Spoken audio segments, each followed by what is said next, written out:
On today's show, do the Cavaliers need to make a trade? And who's to blame for the Rockets-Clippers fiasco? 3D Dennis Scott joins us from Boston to give us the scoop before Pelicans Celtics on NBA TV. And we've got a supersized long weekend edition of Whoopsies. It's Tuesday, January 16th. The starter starts now.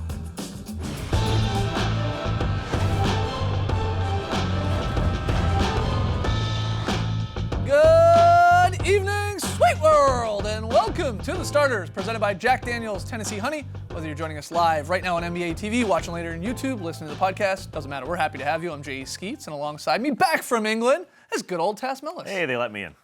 To his right, the international man of mystery, taking it to the max, Lee Ellis. Grand. Lily. Lily, and last, certainly not least, over yonder, that is the bearded one. That's Trey Kirby. Hey! Yo, TK, what's up, man? Well, I'm here at the internet looking for your best tweets at #TheStarters. And guys, there's a pretty cool story in the New York Times this morning about Brian Hanlon, whose name you probably don't know, but whose work you definitely do, because he is the man when it comes to statues. He's done all kinds of them. Like, for instance, he did Shaq out in LA, hanging from the rim, one of the classics. He also did Charles Barkley's new statue at Auburn University, and he even did Dominique Wilkins's here at the Fortress in Atlanta. It's a really cool story, but one part of it really caught my eye. Apparently, it only costs between $125,000 and $180,000 for one of these giant bronze statues. And yes, that's a lot of money, but all things considered, it's not that much money. A show could theoretically raise $125,000 to $180,000, which brings us to today's question. Who should we commission a statue for? I'm not saying we've got the money on hand, but if we did, who are we gonna get a statue of? And I think there's really only one option. We gotta get the Biebs. Guys, this is the most used clip in Starters history. He's a Canadian guy playing basketball. He's from Skeets' hometown. I think it's the perfect choice. Man, what a classic seeing this. The only question, though, is what kind of statue do we get? Do we get the crossover, which looks cool, looks like he's in action, or are we gonna go with the stare-down face? A little bit more of a bust. Either way, it looks really good in the photo corner, so maybe we can get two of them.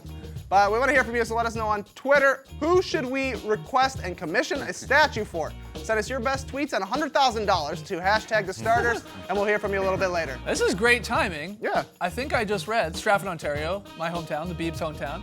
They're going to create a museum for him in Stratford, Ontario. yeah. So maybe we could have the statue there. If we don't have it here. Are you going to be there to cut the ribbon? No, I'm not going to be there. I'm not going to get invited or anything like that. All right, we got a fun show tonight. Lots to get to here. We'll talk to 3D live from Boston, get us ready for the Pelicans-Celtics game here on the network. We got a supersized edition of Whoopsies. We got Lee's VSP, but let's start with a little Is This News? Because, oh, baby, the NBA. Well, they were delivering some news last night. Trey, you got the headlines. Pitch them to us, man. All right, sounds good. The Cavs and Warriors met for their second and final matchup of the season yesterday, and just like the first time around, it was a close game for 3 quarters before the Warriors pulled away in the end for a victory. Golden State has now won 7 of the last 8 meetings between the two finalists, and it brings us to today's first headline. Comes to us from CBS Sports, and it reads, Report, prominent Cavs players questioning if they have what it takes to win an NBA title. Is this news? Oh, come on. Season's over. Well, I think all 29 teams are looking at the Warriors and thinking, do we have enough?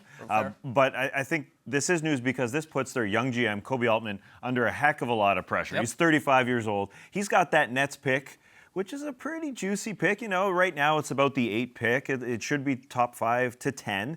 Do you trade that to go get something? Do you give up some of your future? Probably the only thing you got, you know, as far as something that's going to warrant something on the trade block. Otherwise, I mean, what are you going to trade to get something back that's going to improve your team? That's the only thing, in my opinion. So you don't know LeBron's coming back. Are you going to dish that pick? That puts him on a heck of a lot of pressure. They have their own pick as well, so they've technically got 2, but you're right, asset-wise, J.R. Smith is not going to get you anything back. Kevin Love, I doubt they'd trade him. Yeah, I don't think that really improves them in any way. You're not going to get better than Kevin Love or JR. But their problem right now, is defensively, they've been awful, just awful. Perimeter-wise, they're bad. Interior, they're bad.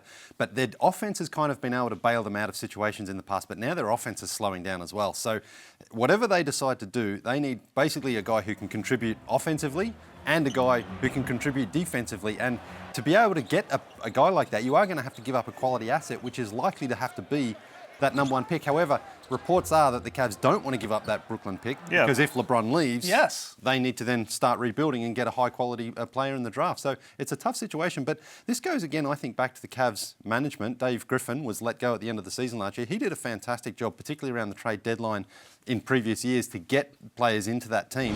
He's not there anymore.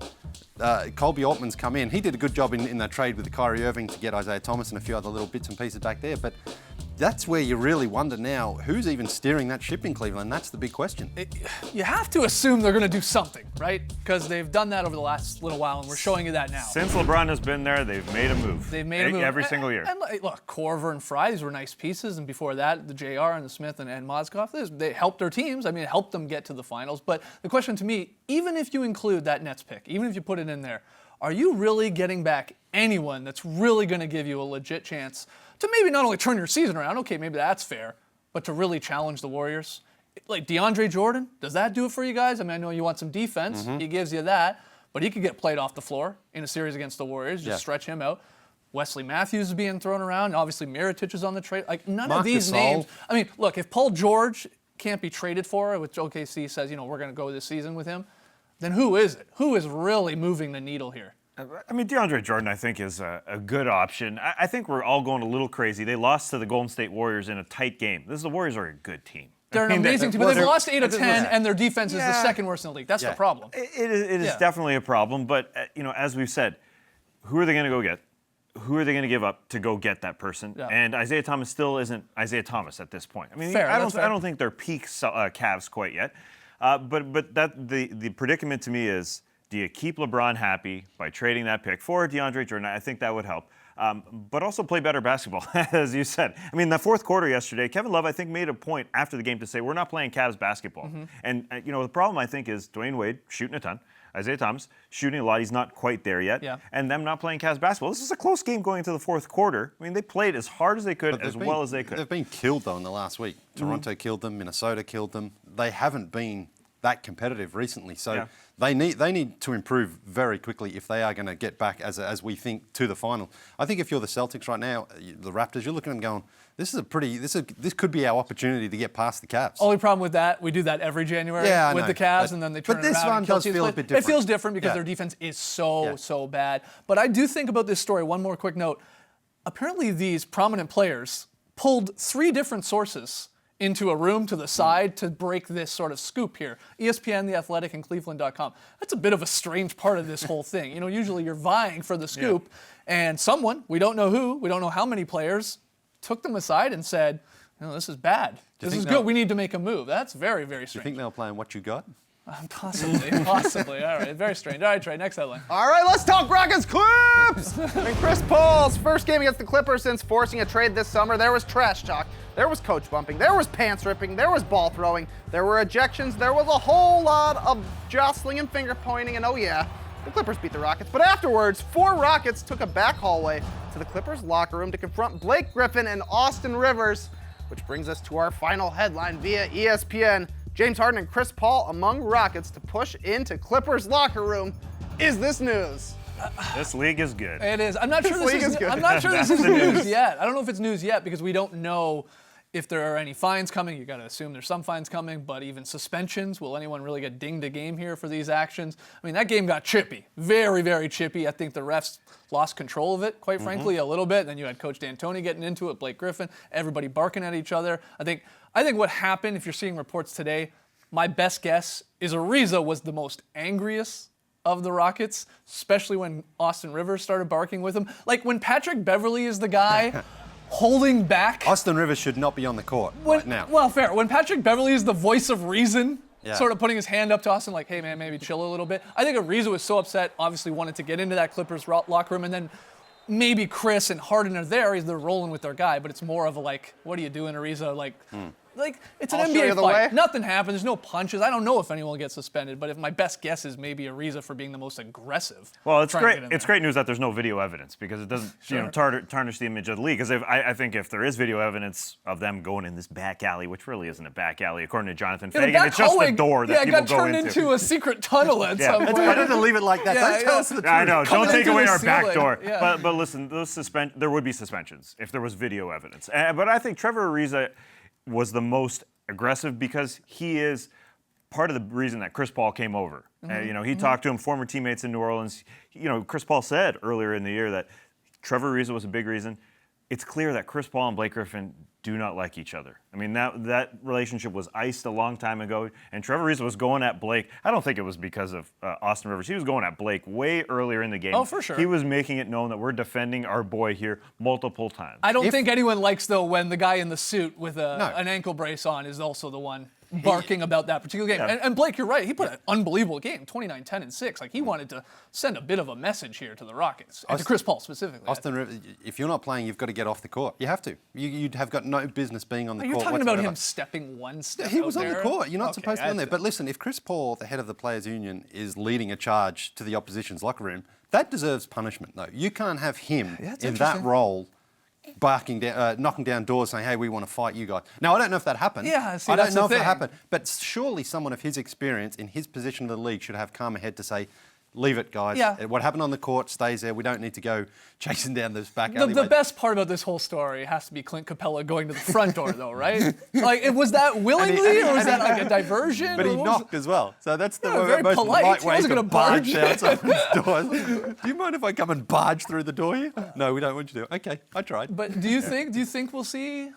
like a suspension here? No, I just think fines. Again, think fines? Yeah, I was surprised to see, first off, Chris Paul so angry after the game, not mentioning Blake Griffin by name whatsoever, Yeah. calling Lou Williams Yeah. their go-to Yeah. guy. I mean, But they're- Blake and CP3, remember, they used to do the podiums together in the playoffs. And I always thought it was CP3 and DeAndre who didn't get along. Like, I thought they're Blake boys and now. CP3 Yeah, were there was tight. reports about that. But Austin Yeah. Rivers said earlier in the year that the relationship, the locker room was always icy between those two. And it's icy between Mike D'Antoni and Blake Griffin. They touched. Yeah. Everybody touching, lightly touching. That was great. People were angry, and we'll wait for the fallout if the league decides to hit anyone with suspensions or fines. We got to take a break. Coming up, though, more life, more whoopsies. Yeah, back in 2 with Hoops and Bloops. Drake making an appearance.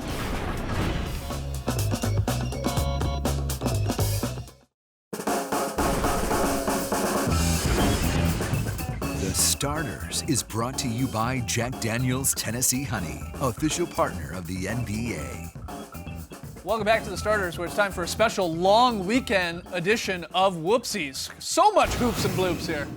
Zaza Pachulia starts us off with a great block. Here it is. Beautiful block. This swat of Eric Bledsoe. Yeah, he Got got to get a him. hand up at all times. That's a good contest. You 10 probably feet would have made away. it without this. Oh, wait.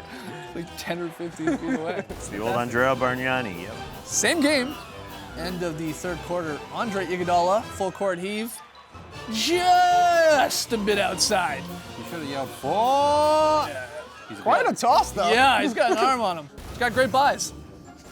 Chris Paul toying with Dragon Bender on multiple occasions. Not just one. He just keeps. Why you get caught on the switch multiple times? Dragon's tip-tapping here. Staying in front of him, but Yeah. Fast feet. doesn't really matter, I guess. JaMychal Green going the other way here for the Grizz. Gonna get the dunk doink. Yeah, dunks it and then it doinks off Jokic. Sort of rolls up his shoulder up in his head there. Not a classic doinker. No. Clay drops Ibaka here. Watch the bench of the Warriors as they drop as well. They just melt. That's great stuff. Of course, it's JaVale leading it. Very, very good. Same game. Very entertaining game between the Warriors and Raps, but Kevin Durant, oh, that's a classic doinker. Yeah, that's what you talk. And Drake loves it. That was trash. I got your tattoo on me. DeMarcus Cousins, this giveaway is hilarious. There you go. Just take it. And then gets goes worse. back on D. Yeah. Enes Kanter gives it to him. Oh, no. He's like, let me see if I can block Cantor on a fast break. Here, you have it. I guess he thought he was going to travel, so he just got rid of it and then got destroyed. Shout out to Worldwide Wob for spotting the latest NBA in sync moment. DeMarcus Cousins, Anthony Davis. Look at that. It's been a good year for the Perfect UC. run, head down, head up. They got the headbands, got the tights. Looks great.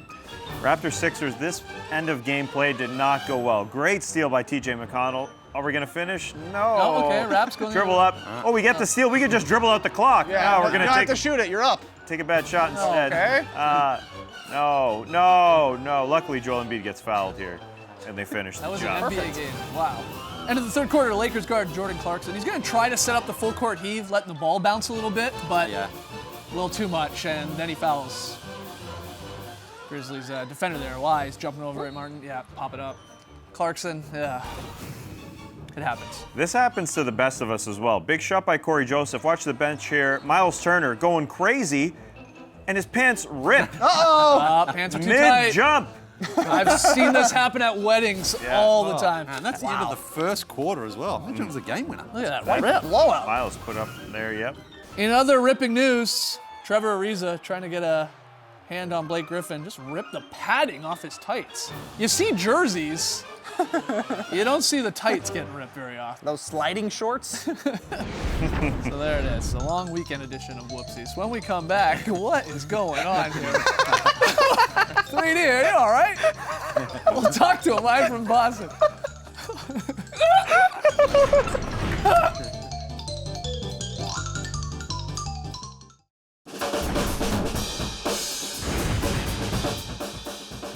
It's a players only doubleheader type of night here on the network. Pelicans Celtics tips here at 7:30 p.m. Eastern, followed by the Suns and Blazers. And joining us now live from Beantown, it's the grill daddy himself, Dennis Scott. See those grill marks? See those grill marks? See those grill marks? See those grill marks? See those grill marks? See those grill marks? We see those grill marks and we grill see marks. Dennis Scott live in grill Boston. marks. Yeah, flex on it, 3D. Yeah, baby. Yeah, baby. How's You it see going? 'em. How's it going, 3D? All is good. A little chilly here in Boston, but the fans are excited about the big ball game tonight. All right, well, fantastic. You had a chance, I know, to talk to Pelican center DeMarcus Cousins a little earlier today. But before even the interview, I guess you dared the big man to see if he could hit a corner three. Well, take us through that story.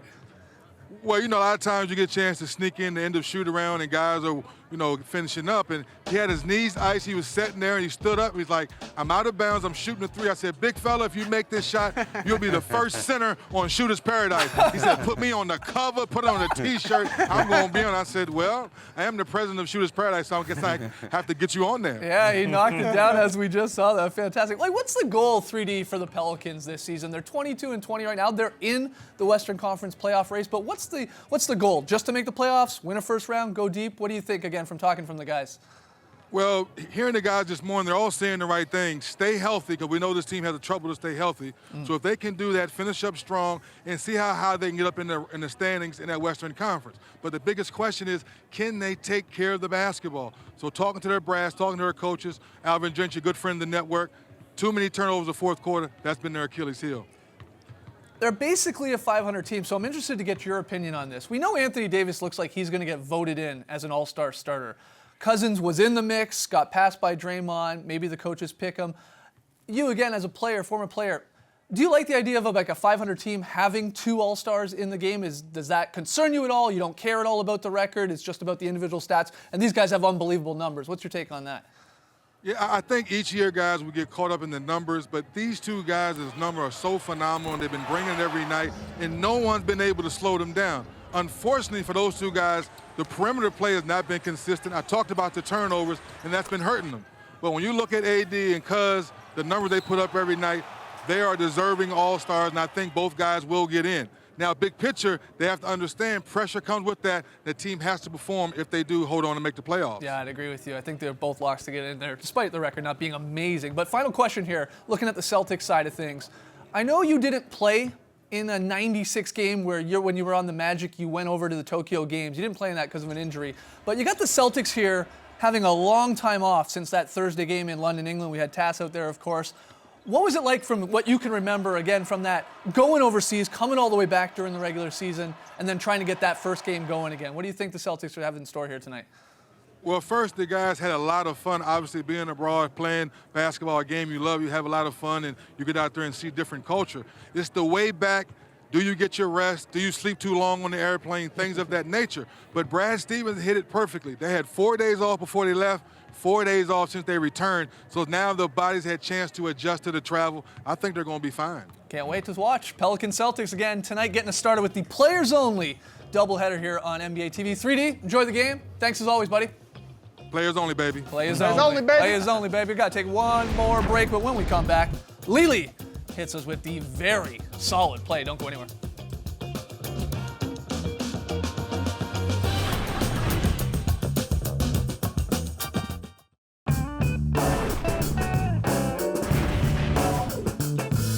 to you off the top of the show.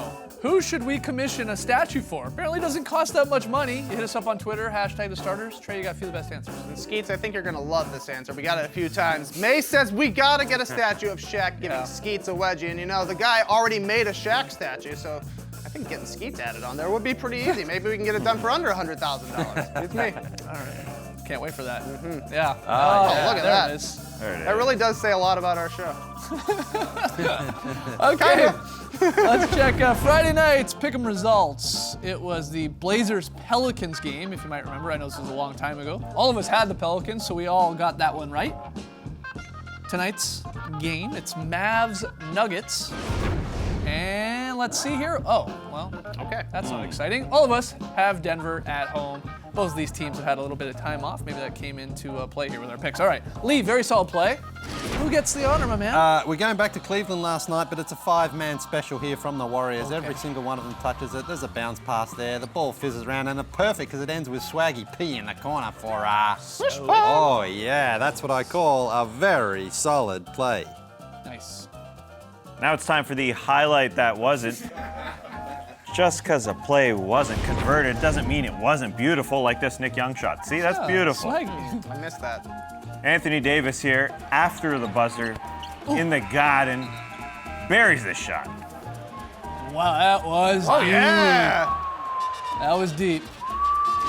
Well done. Very nice. Lee, we got some fan signs. This might be the best fan sign we've ever seen. It's like really that. good. It comes in from Connor. Really creative job there. He was looking for a VSP during the night as well. Didn't get one, but great job there, Connor. And then we I have watched every assist. 4-year-old Jack at his first Knicks game. Takes along a fan sign. He was also looking for a very solid play. I mean, I've got the fans working both here. Right? Yeah, you don't do anything on this show. It's great. Tweet of the week they find for you. A very solid play they find for you. Send me some signs. Water, what? No, that's all right. I'm good for water. Hey, Carlos, we need some water for this guy here. All right, that's it for us That tonight. cup was given to you. The pen. Hey, I found that sticker myself. All right. See you guys Printed tomorrow for night. you. Amazing. All right. Stuff. Thanks for joining us, folks. And remember, dumb people can use smartphones too.